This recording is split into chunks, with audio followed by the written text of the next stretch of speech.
Good morning, everybody. It may look like nighttime outside, but it's actually just that early in the morning that the sun hasn't even woken up yet. Today, I'm going to take you along with me to Magic Kingdom for early entry.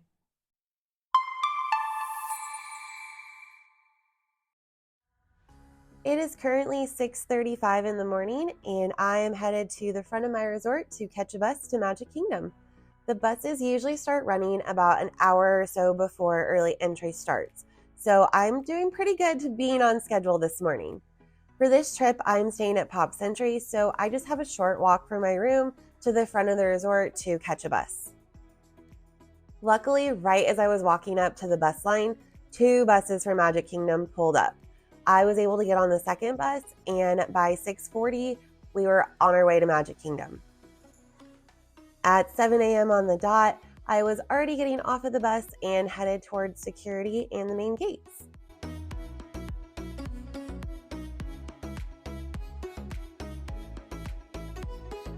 So it is currently 7:12. Been in Magic Kingdom for a little bit. Early entry will start at 7:30.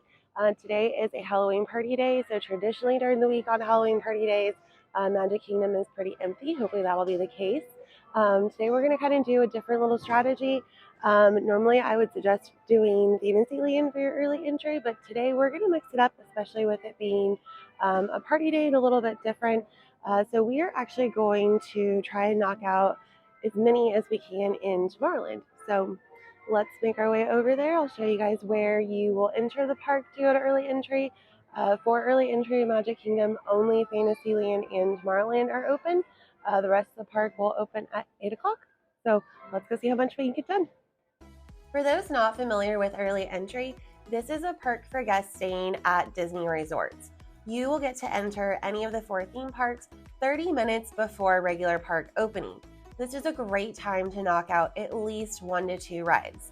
As I said, only Fantasyland and Tomorrowland are open for early entry in Magic Kingdom. The rest of the park will open at 8 a.m. today when the park is officially open. So if you are a non-resort guest, they will hold you on Main Street, while if you are a resort guest there for early entry, you will head directly right of the castle towards Tomorrowland. You'll see signs as well as friendly cast members who will be waiting to scan either your Magic Band or your phone to prove that you are indeed a resort guest. Only one member of your party actually needs to scan in. From here, if you're starting in Fantasyland, you will go left where they will hold you by Cheshire Cat Cafe, or if you are going to Tomorrowland, like we are today, then they will hold you at the main entrance of Tomorrowland.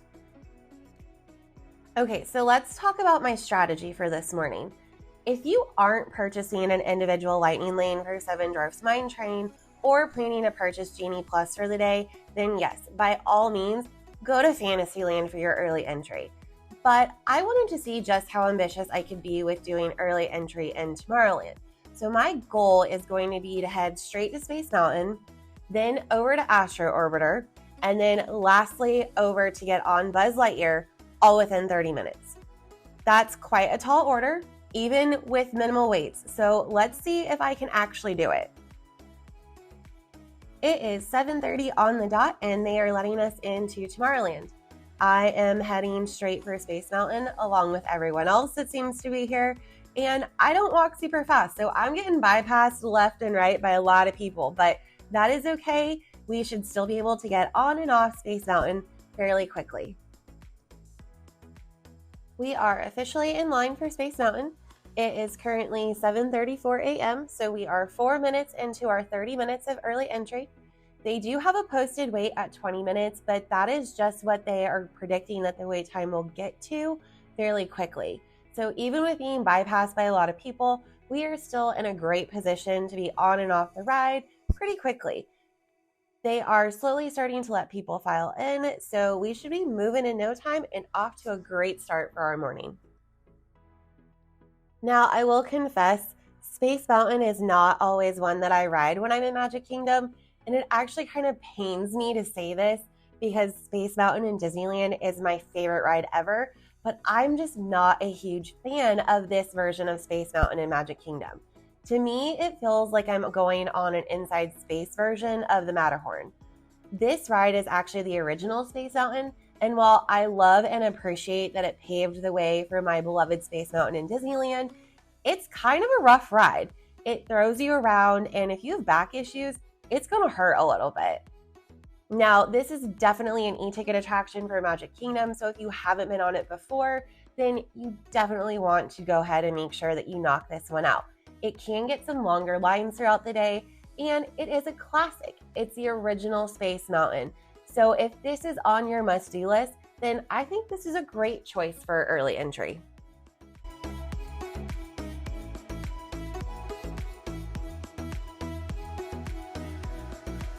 Alright, so it is 7:38, so it's 2 minutes, and we are all the way up past where we split off for the two, and we are 7 weeks, so we should be arriving in a couple minutes, so we're doing good.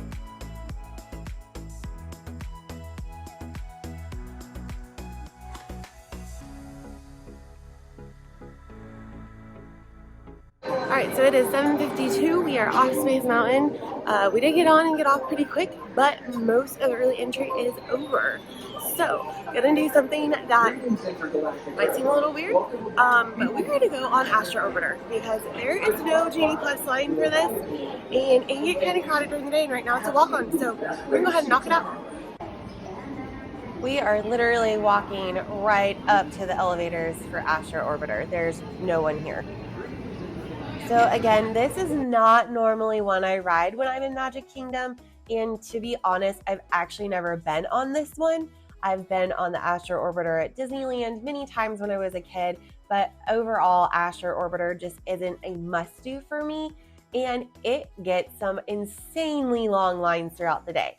Like I mentioned earlier, there is no lightning lane for this attraction, and it sits on top of the people mover. So you have to take an elevator up to the boarding platform, which slows down how many people they can get on this ride per hour. If Astro Orbiter is a must-do for you, then I highly recommend knocking it out early in the day, like I'm doing today, or even waiting until later at night.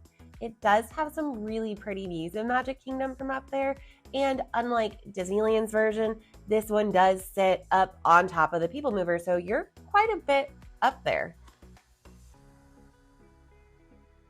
So you gotta tip to the side a little when you're on this. It's kind of a little scary up here. Woo!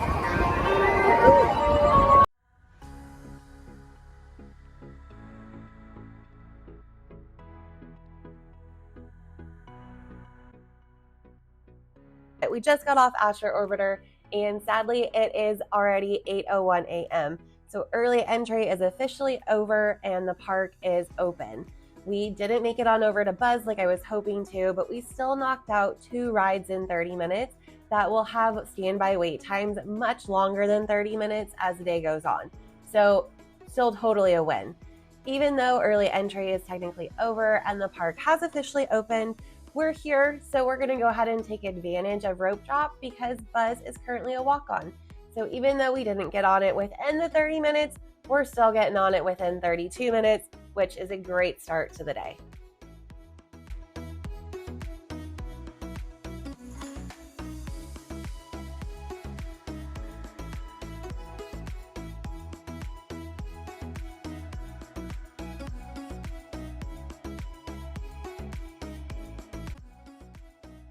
This ride was a definition of a walk-on. I did not stop once walking through the queue. I walked straight up to the ride vehicles and got right on.